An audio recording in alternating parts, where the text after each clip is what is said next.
multinational company. Hello, Rebecca. Hi. Hi. Upon entering into this prison, dealing with prison phone calls, it was really striking me because I first off went directly into thinking, how does the prison system affect me? And they were talking in the first question they asked was reasons why phone calls are so high. And we did all these different lists, which I created right here. We had a lot of interesting ones, just a continuation of slavery, recent class of privilege, colonialism, primarily just dealing with the economics, fiscally, some money towards towards the prison system and whatever that may entail if it's private or federally owned. But I first went into this kind of poem as a poet that's supposed to be here, trying to see how that phone system would interact with my body. I tried to really personalize it, which that very quickly got thrown away. But then moving out of personalizing it, as we started hearing more factual evidence about what this looked like, such as how they're all commissions, and that was drew my attention in automatically, because right now I'm working my first commission position ever, which is a very strange position to be in, because you then have to gauge exactly how much you make a month by your work and your work ethic, and then how your integrity plays into it. And that's been a really interesting dynamic for me, and maintaining my integrity with also my value as a person, but then seeing it privatized in I do that on a very small personal basis, but then applying that to a large-scale prison system just is slightly terrifying. And so really quickly my personalization of this went away, because I tried to personalize it, being what's the commission they make? And the average prison phone call commission of how much they make per phone call is 42%, which is very high, and definitely higher than what I make for commission. So I automatically threw out my personalization of it and went into first off then trying to, or not first off, I went into just trying to compare what I make in commission to what they make in commission. Which I did the math for later on. When we first originally talked, I was oh yeah, they make a lot more than I do. And I actually found out that it would be an increase of 81,900 times what I make a year, based off the commission they get. And then after figuring that, I was this doesn't necessarily have as much to do with me still. I'm still making this myself, and this has nothing to do about me. And it has everything to do with me at the same time, with where I apply my money.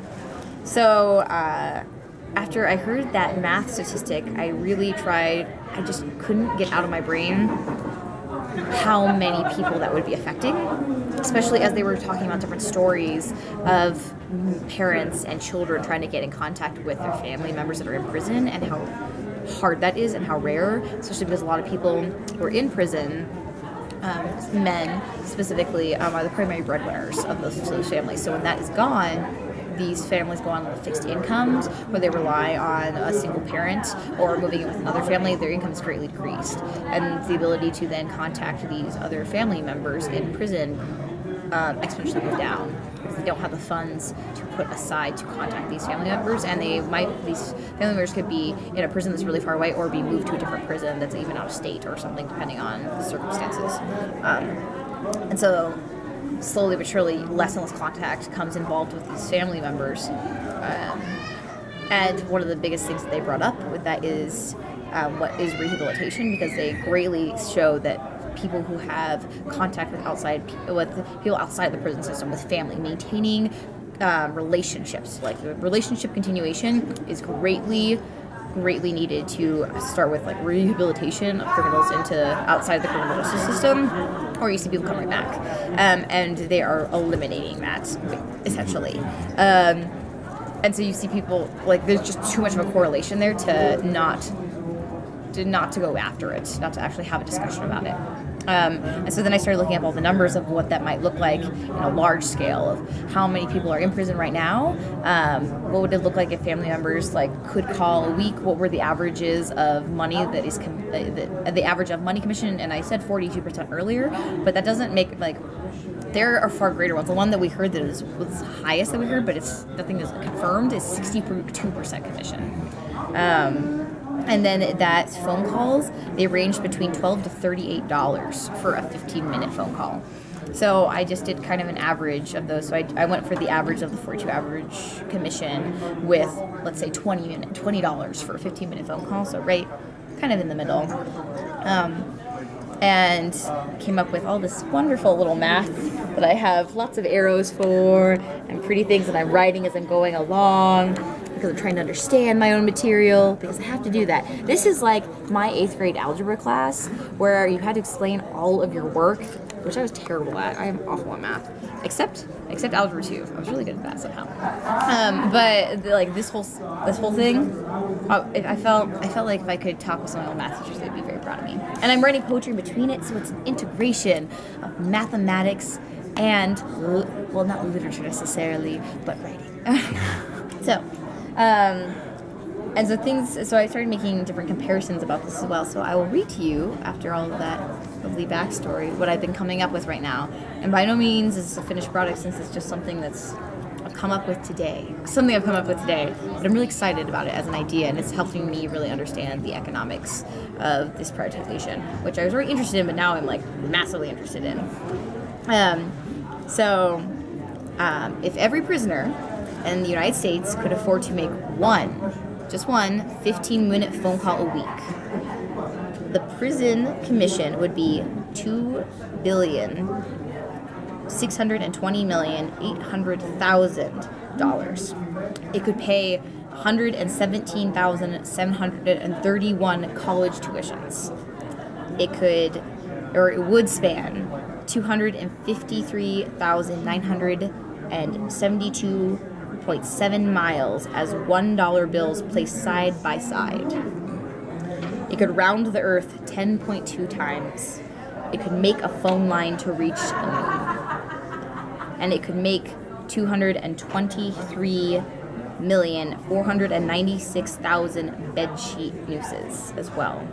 It could murder the population of San Quentin, ADX, and Folsom Prison combined 37,000 times.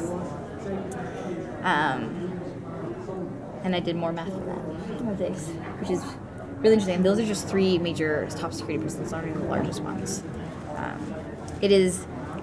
A lot of this is making the choice between rehabilitation and returning to prison. It is the choice of letting crack-cooking fathers connect with their sons or letting sons become crack-cooking fathers.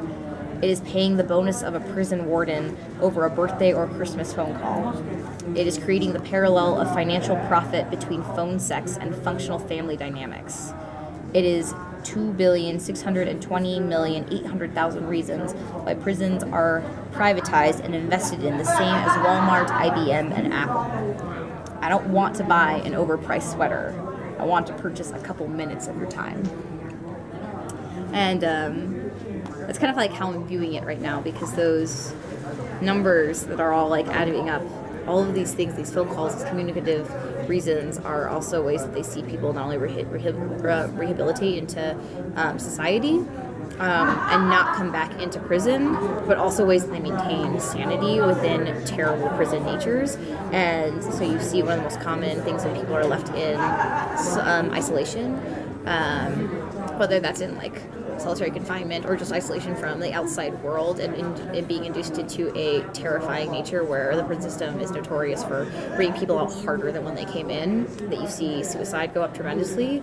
And it's something that I definitely want to talk about more, is this like continuation that if you want to continue profiting off of these people, you maintain them inside your prisons and you maintain them being unhappy, or you maintain the turnover rate. So, and if they die, that opens up still a bed for someone to come in. That's not necessarily, or if they go out, they can come right back in.